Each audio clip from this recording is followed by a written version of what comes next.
क्या सौरमंडल के 9 ग्रहों की जानकारी धर्म ग्रंथों में विज्ञान से पहले ही दी हुई थी? और राहु और केतु की असली कहानी क्या है? ये देखते हैं। सबसे पहली बात तो ये है कि अब ग्रह 9 नहीं है, 8 है। 2006 में प्लूटो को इस श्रेणी से बाहर निकाल दिया है।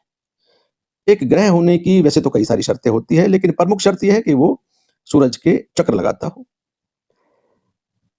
5 ग्रह ऐसे हैं जो दोनों में कॉमन है।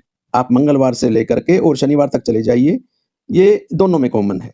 संयोग की बात ये है कि इनको आप नंगी आँखों से आसमान में देख सकते हैं, बिना किसी टेलीस्कोप की मदद लिए हुए।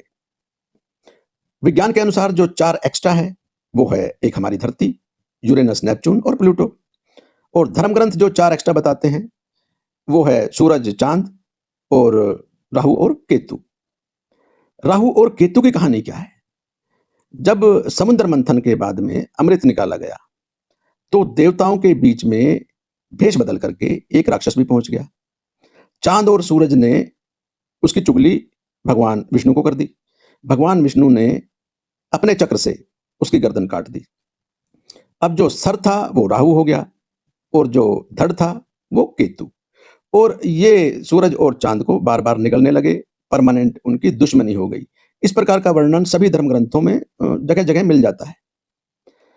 एक बात और है, ग्रहण हमारे सभी ग्रहों पर पड़ता है। जैसे मंगल ग्रह पर हर रोज ग्रहण पड़ता है, क्योंकि उसका एक चांद उसके भूमध्य रेखा पर ही उसकी परिक्रमा करता है।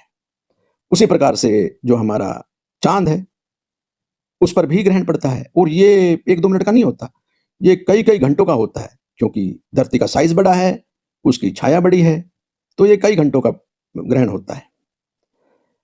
अब बात करते हैं कि नॉर्थ लूनर नोड और साउथ लूनर नोड की, जिन्हें हम बोलते हैं कि एक्चुअल में यही है जो काल्पनिक स्थान है। ये स्थान भी परमानेंट नहीं है, स्पेस में ये स्थान भी बदलता रहता है। तो अब आप ही अनुमान लगाइए कि क्या वास्तव में ही हमारे धर्म ग्रंथों में पहले से ही इसकी जानकारी थी और ये एकदम सटीक थी?